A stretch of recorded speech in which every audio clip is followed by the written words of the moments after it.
Hello and welcome back to another video with me, Meoni. Today I thought we'd look at something that popped up on the Square Enix forums, and essentially this is for the Feast, which is the 4.2 updates. They do this thing on Twitch and Nico, which is called Adrenaline Rush TV. This is a Japanese PvP stream, and in the latest one we got some information about the Feast updates for 4.2 following the Lodestone update the other day.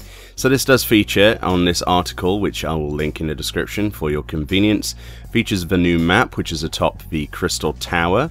Apparently this will be the only map in the rotation for both solo and team ranked matches. However, it will actually have 4 different wall patterns that can be decided randomly before the start of the match, and they give a demonstration here of some of the wall patterns. So this is the line of sight walls that you might be used to in the Feast. The arena itself is a lot smaller. There are 4 pillars always around the 4 corners of the inner square there, and then you've got the walls, which are seemingly a random pattern, which will obviously, change your tactics when you get in there, which, as they say, is a nice way to spice up your matches, and I couldn't agree more, to be honest. Line of sight is quite irritating, but it's also one of the biggest components of tactical play.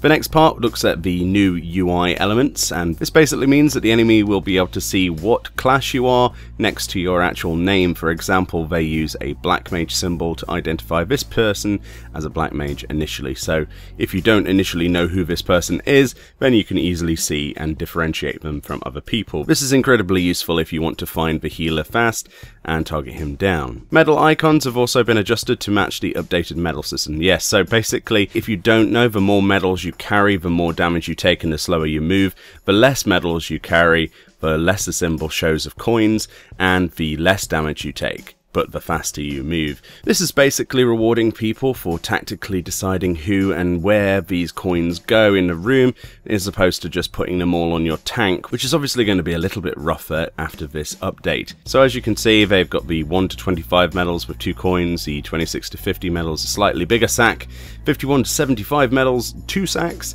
76 to 100 medals, a massive treasure chest. This is a role-based medal cap, and as you can see, after 100, certain classes will not be able to pick up any more than that. In 4.2, they're adding a role-based medal cap, and there will be situations that prevent you from picking up more medals. And they say, for instance, a tank can carry up to 200 medals. Let's imagine a situation where the tank is currently carrying 150 medals and 75 are dropped by an enemy player. The tank will be able to pick up 50 medals and then 25 will remain on the ground. Either someone else from the team picks them up, or they will return to their initial carrier after a few seconds. So that's how they're dealing with coins. And pretty much the last part of this little entry is quite interesting. I like this. This is a UI change, and you see this above people's heads. It makes it a lot easier to see things. This is that there's new debuff icons. These are for crowd control attacks such as bind, stun, heavy, sleep and silence.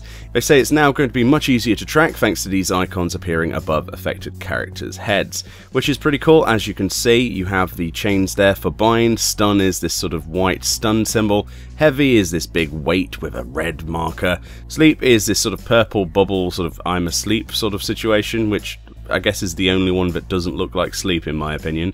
And the final one is silence, which obviously has the silence symbol with the 3 dots and a green sort of leaf, which is pretty cool. All in all, I think this is a good step forward for PvP for the Feast. It's, shaping up. They need to do a little bit more balancing, but once it's in the bag, I'm sure that 4.2's Feast season should be entertaining at least. Thank you very much for watching this video. If you want any of these links, they're in the description below. Thank you kindly for watching, and I'll see you next time.